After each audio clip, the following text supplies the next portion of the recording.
जय श्री कृष्णा। राधे राधे। राधा नाम की महिमा। एक बार एक संत जी किसी गांव के निकट आश्रम पर भागवत जी की साप्ताहिक कथा कर रहे थे।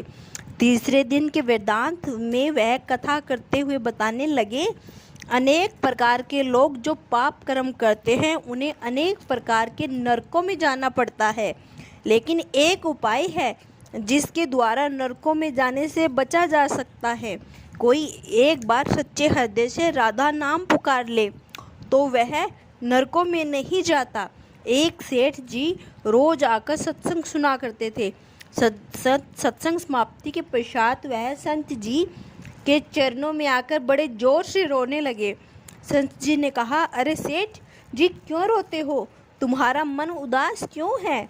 सेठ जी रोते हुए कहने लगे, भगवान आपकी कृपा से मुझे सब कुछ प्राप्त है, पर मेरे मन को एक बड़ी चिंता सताती है। संत जी कहने लगे, कहिए कौन सी चिंता? सेठ जी कहने लगे, आज आपने भगवत कथा में नरकों का वर्णन किया और वर्णन करते हुए बताया कि जीवों को अनेक पापों से नरक की प्राप्ति होती है, लेकिन एक उपाय है जिसके द्वारा नरकों में जाने से बचा जा सकता है। तो प्रभु, मैं तो आपकी शरण में हूँ, रोज सत्संग सुनने आता हूँ। मेरे मन में तो यह विश्वास है आप संतों की कृपा से, भगवत की कृपा से मेरा उद्धार तो हो ही जाएगा, लेकिन मेरा एक छोटा भाई जिसकी उम्र 50 साल है, वह न सत्संग में जाता है और ना परमात्मा पर विश्वास करता है और ना ही प्रभु का नाम सुमरन करता है। उसका उद्धार किस प्रकार होगा? मुझे उसकी बड़ी चिंता सताती है। मैं उसे बहुत बार समझाने का प्रयास करता हूँ। इस संसार के काम तो होते रहेंगे, तुम भगवान का नाम भी स्मरण किया करो। तब वह कहता है, ऐसा कुछ भी मत किया करो। मैं जितना आश्रित हूँ प्रभु के प्रति, उतना ही मेरी आस्था है। वह उतना ही कट्टर और अनिश्वरवादी है। तब सत्संग जी ने कहा, क्यों चिंता करते हो? एक दिन उसका भी उद्धार हो ही जाएगा। सेठ जी रोते हुए कहने लगे, हे भगवान, उसका उद्धार कब होगा? आप जैसे महान पुरुष हमारे गांव में आए हैं, मुझे तो आप पर यकीन है, आप ही उसका उद्धार करके जाएंगे। अब आप कैसे भी कृपा करके मेरे घर आइए और घर तो उसके मुख से श्री राधा नाम का उच्चारण कराइए। तब सेठ जी ने विनय में सुन संत जी से कहने लगे, कल सत्संग समाप्ति के पश्चात मैं आपके घर आऊँगा और उससे परमात्मा का सुमरन अवश्य करवाऊँगा। दूसरे दिन हुआ, सेठ जी अपने घर गए, संत जी के आने का इंतजार करने लगे। आश्रम पर कथा की समाप्ति हुई। अब संत जी अपने वचनों के अनुसार सेठ जी के घर पहुँचे। जैसे ही घर पहुँचे, सेठ जी ने बड़े श्रद्धा भाव से संतों का स्वागत किया। उन्होंने अपने भाइयों को बुलाकर कहा, संत जी आज हमारे घर पधारे हैं, उनका दर्शन कर लो। वह अंदर से बैठे बैठे कहने लगा, मुझे ना किसी संत से मिला है और ना ही भगवान से मिलने की इच्छा है। तुम ही उनकी सेवा करो और तुम ही उनका पेट भरो। संत जी ने जब यह वचन सुने, सेठ जी रोते हुए कहने लगे, भगवान जी देखा आपने, आपके सामने ही आपका अपमान कर रहा है। संत जी कहने लगे, सेठ जी ख्याल ना कीजिए, सब कुछ अच्छा होगा। अब सेठ जी को दिलासा देते हुए संत जी पलंग से उतरे और उसके भाई के कक्ष में आ गए और उसके कंधों पे हाथ रखकर कहने लगे, और बताओ आज तक कितना कमाया? वह संत जी को इस प्रकार अपने नज़दीक देखकर कहने लगा, अपना हाथ मेरे कंधों से हटाओ। मैं ना संतों को मानता हूँ ना भगवान को मानता हूँ। लोग जितने आसक्त होते हैं, मैं उतना ही कट्टर नास्तिक हूँ। मैं भगवान को नहीं मानने वाला हूँ। आप मेरे नज़दीक क्यों आए हैं? संत जी कहने लगे, मैं तो अपना काम करने आया हूँ। संतों का काम होता है लोगों का उद्धार करना। आज तुम्हारे उद्धार का कार्य मिला है तो अवश्य ही करके ही जाऊंगा। वह सेठ का भाई भी बड़ा कट्टर था। वह कहने लगा, आपको किसी का उद्धार करना है तो कर लीजिए, पर मेरा उद्धार आप नहीं कर सकते। मैं कुछ नहीं करने वाला हूँ। सेठ के भाई को देखकर संत जी मुस्कुराए, कहने लगे, एक बार राधे राधे बोल दो। वह सेठ जी का भाई कहने लगा, मैं कुछ नहीं बोलूँगा। संत जी फिर कहा, राधे राधे बोल दो। वह कहने लगा, नहीं कहूँगा। फिर भी संत जी ने कहा, राधे राधे बोलो। वह कहने लगा, मैंने कहा ना, मैं नहीं बोलूँगा। तब संत जी ने पुण्य सेठ जी के पास आए और कहने लगे, अब आपने मेरे ऊपर यह जिम्मा सौंपा है, अब मैं जैसा करूं आप बीच में नहीं आना। आपके सारे परिवार वाले बाहर जाकर बैठ जाओ, जब तक मैं आपको बुलाऊं नहीं एक भी परिवार वाला इस कक्ष में ना आए। अब इस प्रकार सेठ जी ने अपने परिवार सहित बाहर आकर बैठ गए। अब कक्ष में सिर्फ संत जी और सेठ जी का भाई था। संत जी ने पुनः प्रेम से कहा, अरे भैया एक बार राधे राधे बोल दो। वह कहने लगा, मैंने आज से आपसे मना किया है, ना मैं नहीं कहता, ना भगवान को मानता हूँ, न ही भगवान की बात मानता हूँ। मैं कट्टर नास्तिक हूँ। संत जी ने पुण्य उसे प्रेम से हंसते हुए कहने लगे, जितने तुम कट्टर नास्तिक हो मैं उतना ही आस्तिक हूँ। मैंने अगर निश्चय कर लिया तुम्हारे मुख से राधा सुनकर ही जाऊँगा, और पक्का समझ लेना कि तुम्हारे मुख से ही राधा का नाम निकलेगा। वो कहने लगा, आप कितना भी प्रयास कर लो, एक बार भी नाम नहीं लेने वाला। अब संत महापुरुष होते तो बड़े दयालु हैं, पर लीला मात्र उनको क्या किया। उस सेठ के भाई का हाथ पकड़ा और हाथ पकड़कर जोर से घुमाने लगी। अब वह सेठ ठहरा 50 साल का वृद्ध अवस्था थी। संत भी वही वृद्ध थे, पर संतों के अंदर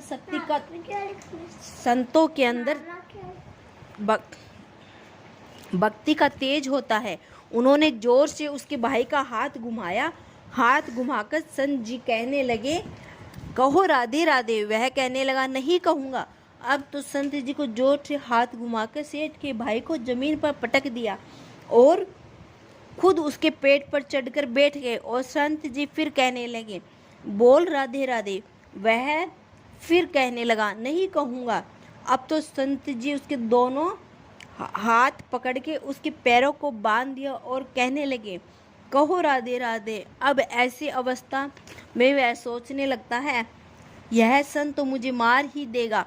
तब इसके बिना इच्छा के एक बार ऐसे ही कह दिया, राधे राधे। जैसे ही उसने राधे राधे कहा, संत जी ने उसके हाथ पैर खोल दिए। उसके बंधनों को छोड़कर बाहर आकर कहने लगे, सेठ जी आपका कल्याण हो गया, आपके भाई का भी कल्याण हो गया। सेठ जी कहने लगे, अंदर से बहुत तेज आवाज आ रही थी। बहुत तेज आवाज।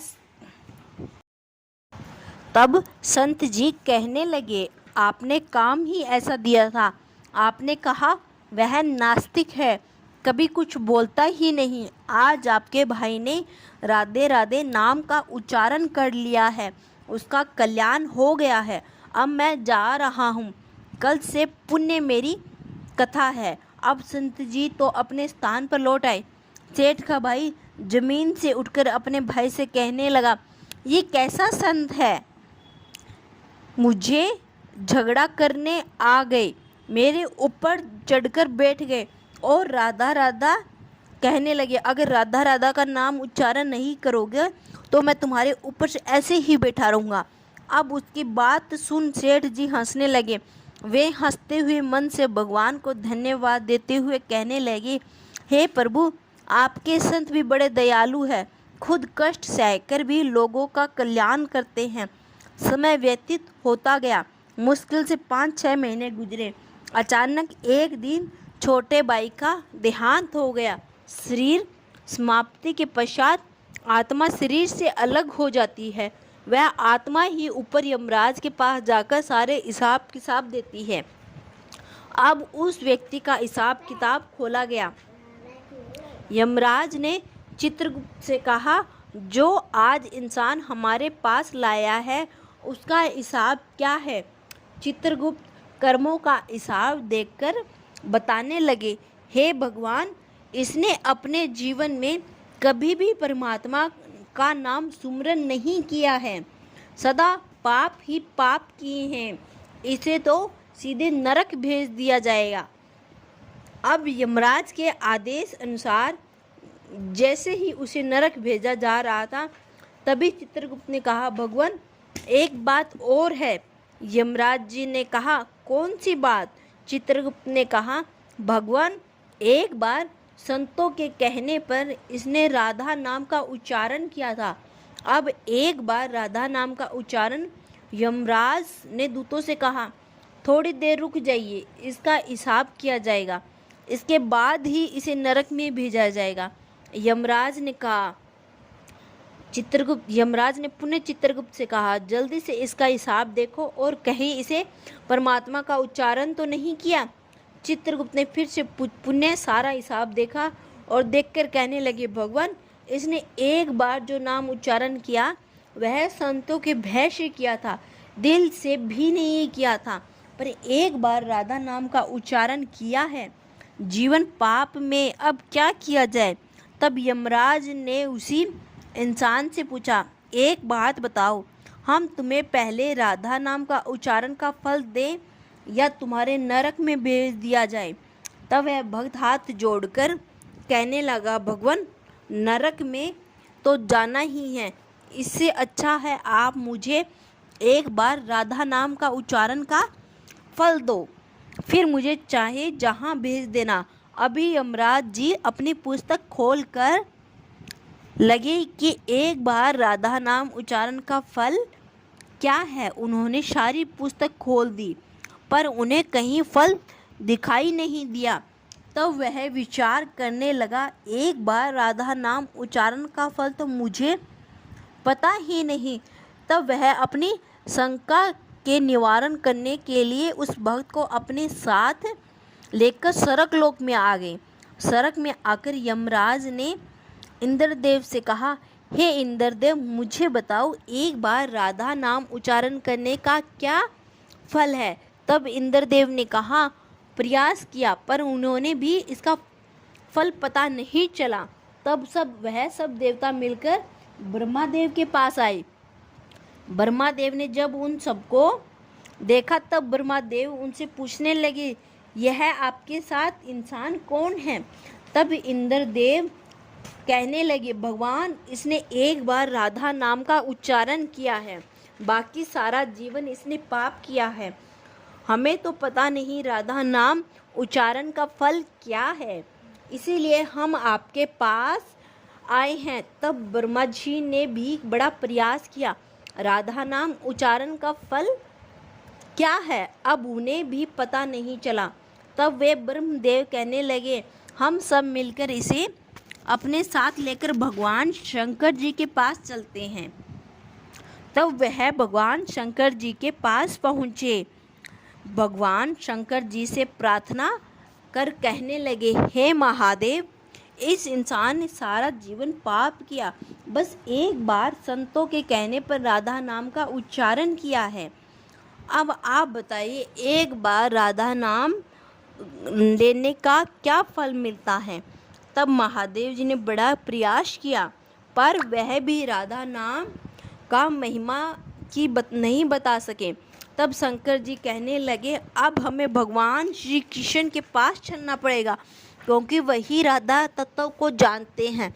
ऐसा सोचकर सब देवी देवता भगवान शंकर के साथ मिलकर उस इंसान की आत्मा को लेकर भगवान श्री कृष्ण के गोलोक धाम में पहुँचे। गोलोक धाम में भगवान श्री कृष्ण राधा जी के साथ अपने आसन पर विराजमान थे। भगवान श्री कृष्ण ने सब देवी देवताओं का सम्मान किया और उनसे पूछा, आज अचानक से आने का कारण क्या है? तब भगवान शंकर हाथ जोड़कर कहने लगे, हे भगवान, यह इंसान इस धरती पर लाया गया है। इसे अपनी जीवन में अनेक पाप किए हैं, पर एक बार राधा नाम का उच्चारण किया था। यमराज जी ने पता न कर सके कि एक बार राधा नाम उच्चारण का फल क्या है। तब इसकी जानकारी लेने के लिए इसके साथ इंद्र जी के पास स्वर्ग में आए, फिर स्वर्ग से होते हुए ब्रह्मलोक में आए, फिर ब्रह्मलोक से होते हुए यह मेरे पास पहुँचे। अब इन सबको अपने साथ लेके आपके पास लाया हूँ। अब आप ही बताइए, एक बार राधा नाम उच्चारण का क्या फल हो सकता है। जब इस प्रकार बातें चल रही थी, तब श्री कृष्ण के पास बैठी राधा रानी बड़े जोश से हंसने लगी। तब श्री कृष्ण ने कहा, हे राधिका, क्यों हंसती हो। तब राधिका कहने लगी, हे भगवान, यह अभी तक राधा नाम का महत्व समझ नहीं सके हैं। तब भगवान शंकर जी कहने लगे, हे महारानी, राधिका के नाम का क्या असर है, आप हमें बताना। तब राधिका जी कहने लगे, हे महादेव, आप खुद सोचिए, इस व्यक्ति ने एक बार राधा नाम का जाप किया, वह एक बार राधिका के नाम जप करने से स्वर्ग लोक की शेर करके आया है, महादेव का ब्रह्मलोक में दर्शन करके आया है। आपके महादेव लोक आपने इसे दर्शन किया है।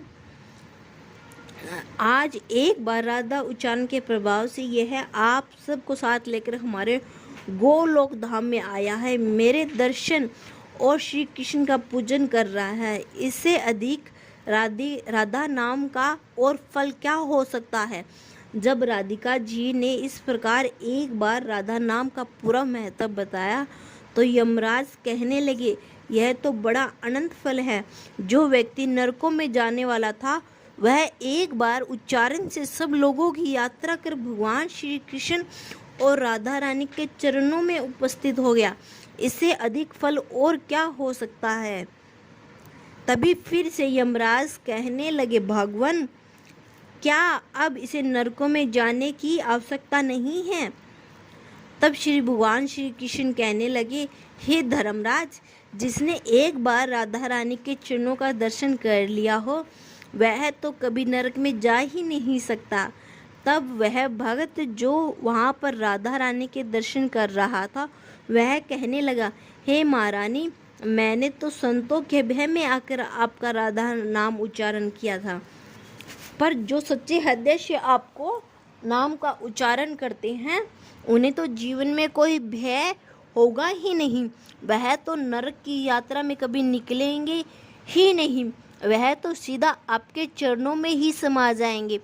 तो इतना महत्व एक बार राधा नाम के उच्चारण का, तो सच्चे हृदय से जो एक बार इस प्रकार कह दे, राधे राधे श्याम मिला दे, तो राधा नाम का उच्चारण करते ही परमात्मा का साक्षात दर्शन हो जाता है। राधे राधे। अगर वीडियो पसंद आई हो तो हमारे चैनल को सब्सक्राइब करें। जय श्री कृष्णा।